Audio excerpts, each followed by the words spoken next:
10. That is how many black soul legends signed their names to Motown contracts, walked out those doors on West Grand Boulevard in Detroit, and never lived to see old age. Some called it bad luck. Others whispered about a pattern too ugly to name. But what happened to these artists after they left Berry Gordy's empire was not coincidence. It was something darker. And by the time we reach number 1 on this list, you will understand why some people believe the Motown curse is absolutely real. Before we begin, only 9% of the people watching this video are actually subscribed to this channel. 9%. We spend hours digging through archives, fact-checking every detail, and bringing these stories back to life. Because this music deserves to be remembered. And you are here because you care about that too. So if these videos mean something to you, if you have ever stopped mid-video and said, "I did not know that," just hit subscribe. It is free. It takes 2 seconds, and it tells YouTube to show this channel to more people who love this music the way we do. Let us build this together. Number 10, Sandra Tilley. Sandra Tilley was always introduced as the replacement. That is how Motown saw her. The woman who filled someone else's shoes. First with the Velvelettes, then with Martha and the Vandellas in 1968, stepping in for Rosalind Ashford when Rosalind stepped away. But Sandra was nobody's understudy. She sang on Bless You. She performed at the Copacabana with Judy Garland in the audience. She toured the United Kingdom when Forget Me Not became a British hit. For 4 years, Sandra Tilley was a Vandella, a real one. Then the group disbanded in 1972. And Sandra did what most Motown artists could not do. She walked away clean, got married, moved to Texas, started a new life far from the music industry. It seemed like a happy ending. But in 1979, the headache started. Doctors found a brain tumor. Sandra fought it for 4 years. Surgery after surgery, hospital after hospital. On September 9, 1983, during what was supposed to be another routine procedure in Las Vegas, Sandra Tilley's brain hemorrhaged on the operating table. She was 37 years old. When they buried her in Highland Park Cemetery in Ohio, her family could not afford a headstone. To this day, Sandra Tilley lies in an unmarked grave, the woman who once sang for Judy Garland, forgotten in the ground. I can't get around it. Number 9, Tina Marie. In 1979, Berry Gordy was so uncomfortable with the optics that he refused to put her picture on her first album, a black label, a white singer. He did not know how to market it, but then she opened her mouth. And Rick James, her mentor, her collaborator, the man who discovered her wandering the Motown offices, said something he had never said about anyone else. Tina Marie did not just sing soul. She became soul. I'm a sucker for your love. Square biz, lover girl. But Motown did not know what to do with her. They kept shelving her albums. They kept fighting her in court. So Tina sued them, and she won. The lawsuit produced what became known as the Brockert Initiative, named after her real name, Mary Christine Brockert. A California law making it illegal for record labels to hold artists under contract without releasing their music. She changed the industry, and the industry barely remembered her name. When Rick James died in August 2004, something inside Tina cracked. She had spent decades loving him, fighting with him, creating with him. She began taking Vicodin for emotional pain, for physical pain from years of performing. The two blurred together. Then there was the accident. A heavy picture frame fell on her head while she slept. The concussion triggered seizures that would follow her for the rest of her life. On December 26, 2010, the day after Christmas, Tina Marie's daughter found her at home in Pasadena. She was 54 years old, gone in her sleep. Natural causes, they said, but there was nothing natural about losing the Ivory Queen of Soul. Number 8, Rick James. He says that I'm her all-time favorite. The man who gave Tina Marie her voice. The man who gave Motown some of its most electrifying moments in the late 1970s and early 1980s. Super freak, Give It to Me, Baby, Fire and Desire. Oh, no. That girl is pretty wild. Rick James was not just an artist, he was a force. But Rick's story after Motown is one of the darkest descents in music history. She's alright. The cocaine, the lawsuits, the imprisonment in the early 1990s for assault and false imprisonment. A talent so enormous it consumed everything around it, including himself. Yeah. When he died on August 6, 2004, the coroner listed the cause as pulmonary thromboembolism. But his system was carrying 9 different substances at the time, including methamphetamine and cocaine. He was 56 years old. Rick James had told people for years that the music industry had chewed him up, that the pressure of performing, the expectations, the money troubles after leaving Motown had broken something in him that never fully healed. He called it a slow death. He was not wrong. When I get there, she's got incense, wine, and candles. Number 7, Mary Wells. Stick together, I'm telling you. Before Diana Ross, before anyone, there was Mary Wells, the first lady of Motown, the queen before there were Supremes. The voice that put Berry Gordy's Little Detroit label on the national map. Nothing you could do could make me. My Guy went to number 1 in 1964. Mary Wells was 20 years old and the biggest female star in black music. The Beatles called her their favorite American singer. They personally requested her as the opening act on their 1964 North American tour. She was that big. And then she made a decision that would haunt her for the rest of her life. She left Motown. 20th Century Fox came calling with a $500,000 deal. Movies, music, the whole package. Mary Wells walked away from Berry Gordy at the absolute peak of her fame. The Fox deal collapsed. Her new records flopped. The hit stopped coming. By the 1970s, Mary Wells was singing in small clubs. By the 1980s, she was on welfare. 4 children, no money, no safety net. The woman who had been Motown's first star could not afford health insurance. When doctors diagnosed her with laryngeal cancer in 1990, she had nothing. The Rhythm and Blues Foundation raised $125,000 to help her. Diana Ross donated $15,000.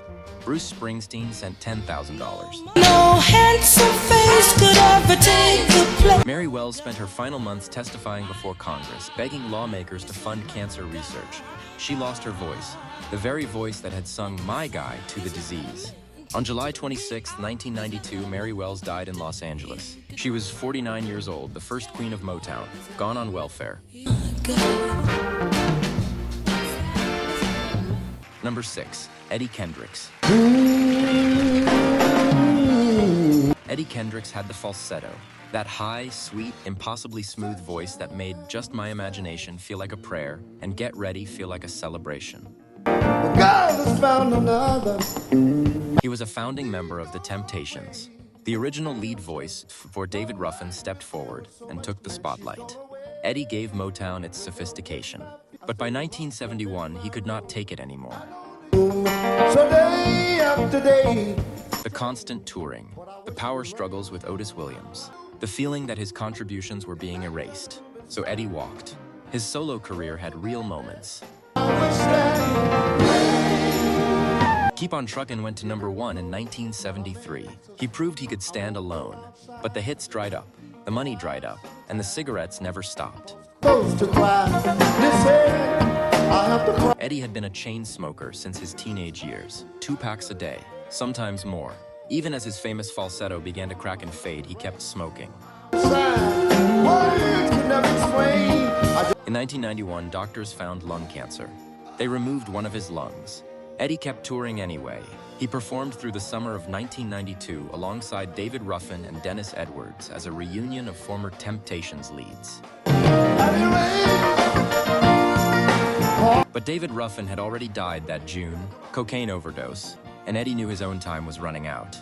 On October 5th, 1992, just 3 months after Mary Wells passed,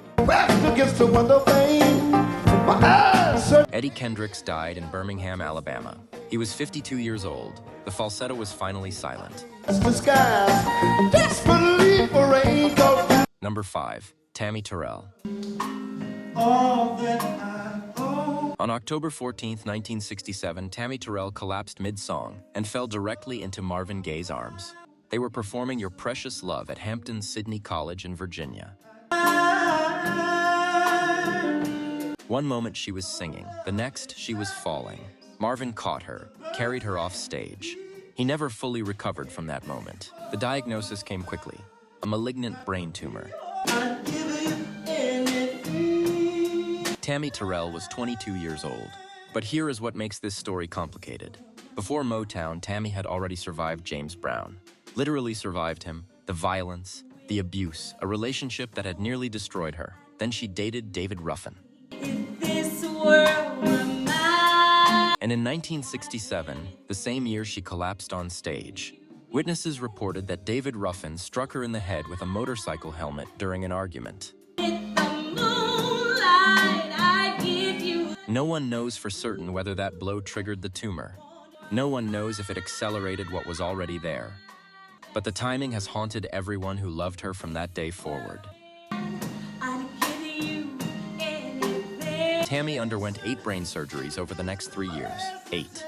By 1970, she was confined to a wheelchair, blind, her hair gone from the treatments. She weighed 93 pounds. On March 16, 1970, Tammi Terrell died. She was 24 years old, a single month away from her 25th birthday. Her mother barred everyone from Motown from attending the funeral. The sky would be blue. Everyone except Marvin Gaye. And Marvin never got over it. He sank into depression, started using cocaine. The grief from Tammy's death would cast a shadow over the rest of his life. Give me pretty loving, baby. Number 4, David Ruffin. David Ruffin had the voice, that rough, ragged, testifying instrument that made My Girl iconic and Ain't Too Proud to Beg unforgettable. The girl has found another.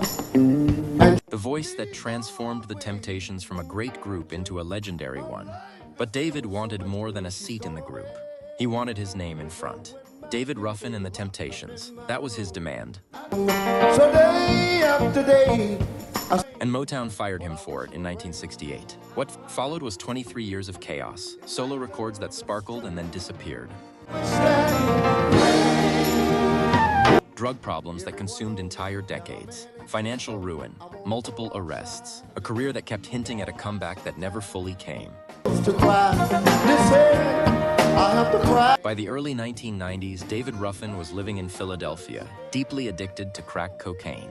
On June 1st, 1991, a limousine driver found him unresponsive and brought him to a hospital in Philadelphia. David Ruffin was pronounced dead from a cocaine overdose. He was 50 years old. The man whose voice had once moved millions, found slumped in the back of a hired car. No grand funeral, no Motown ceremony. Just a voice gone silent in the worst way possible. Number 3, Florence Ballard. Most people know the Supremes through Diana Ross. But before Diana Ross was the face of that group, there was Florence Ballard, the founder, the one who recruited Diana, the one who recruited Mary Wilson, the one who named the group in the first place. Florence was the Supremes, and Motown took everything from her. By 1967, Berry Gordy had decided Diana Ross was the star. He began repositioning the group around her. Florence, once the lead voice, was pushed further and further into the background. She was removed from the group entirely in 1967, given a solo contract that went nowhere, let go by Motown in 1968. Florence Ballard received a single settlement payment of $160,000 from Motown when she left. She signed papers that signed away all future royalties. She spent the rest of her life fighting to survive. 2 marriages, financial collapse, welfare assistance, 4 children to raise. The woman who had stood at the microphone singing "Stop" yesterday, in the name of love, was eventually applying for public assistance in Detroit. On February 22, 1976, Florence Ballard died of a coronary thrombosis at Detroit's Mount Carmel Mercy Hospital. Why? She was 32 years old. She had been found hours earlier at her home, unconscious. Her family could not afford a proper burial immediately. The community raised money. Florence Ballard, the original Supreme, the woman who built that group from nothing, died broke, forgotten, and 32 years old. Diana Ross did not attend the funeral. Number 2, Paul Williams. Or whether I'm wrong. Paul Williams was not the most famous Temptation. He was not the loudest. He did not demand a solo album or a name change. But ask anyone who was there, and they will tell you, Paul Williams was the soul of that group. I've gotta be. The choreographer. The one who designed the moves, the costumes, the staging that made the Temptations one of the greatest live acts in history. He was also the one who suffered most quietly. Really survive. By the late 1960s, Paul had developed a severe alcohol dependency reportedly tied to a painful sickle cell anemia condition that caused him constant physical pain. He drank to manage it. He showed up to performances barely able to stand. Dream that I see. Motown kept him in the group for years longer than was sustainable, then let him go in 1971. He had no career after that, no solo record, no reunion tours, no safety net. A world of success. On August 17, 1973, just 2 years after leaving the Temptations, Paul Williams was found dead in his car near his home in Los Angeles. A self-inflicted gunshot wound to the head. Settle down. Or He was 34 years old. His wife later described the years after Motown as a free fall. The pain, physical and emotional, had become unbearable. The music that had given his life structure was gone. somebody else. I'm not right for me. And Paul Williams had no idea how to exist without it. Motown issued no formal statement. The man who choreographed My Girl died alone in a parked car. Try to do it alone. Number 1. Marvin Gaye. You knew this was coming. Any conversation about the Motown curse, about what this industry gave these artists and what it took in return, ends here, with the Prince of Soul. Marvin Gaye left Motown in 1982 after years of exhausting conflict with Berry Gordy. Financial disputes, creative arguments, the suffocating sense that the label had never truly understood what he was trying to say. What's Going On had changed everything in 1971. It was not just a Motown album, it was a revolution, a protest record, a spiritual reckoning, and Motown had treated it like an accident rather than a mission statement. So Marvin walked, but he walked into nothing. He owed $6 million to the IRS. His second marriage was dissolving. The cocaine habit that had begun after Tammi Terrell's death had become a full-blown addiction. He was depressed, paranoid, by some accounts, actively suicidal. By 1984, Marvin Gaye was living in his parents' home in Los Angeles. A man who had once sold out arenas, who had performed for royalty, who had redefined what black music could say about the world. And the man sharing that house with him was his father, Marvin Gaye Sr. Their relationship had always been defined by violence. Beatings when Marvin was a child, screaming matches that continued into adulthood, a lifetime of unresolved rage between father and son. On April 1st, 1984, the day before Marvin's 45th birthday, his parents got into another argument. Marvin intervened. There was a physical confrontation. And Marvin Gaye Sr. went to his room, retrieved a gun, and shot his son twice in the chest. The first bullet pierced Marvin's heart, lung, diaphragm, liver, stomach, and left kidney. The second was fired at close range as Marvin lay dying on the floor. According to Marvin's brother Frankie, Marvin's last words were these: "I got what I wanted. I could not do it myself. So I made him do it." It's Suicide by music, pure and proxy. simple, The gun that killed him. hard. Marvin had given it to his father as a Christmas Make gift love 4 months to- earlier. And determination, unity, and Marvin Gaye soulful Sr. was charged influences, with first-degree murder. full of The charge promise. was later reduced to manslaughter Today because is the Marvin had struck him birthplace first. He served no humanity. prison time, a 6-year My loved suspended ones. sentence. And the man who sang What's Going On of forever. Who spent his entire career asking the world to choose love over violence, compassion over cruelty, died at the hands of the person who was supposed to protect him most. Marvin Gaye was 44 years old.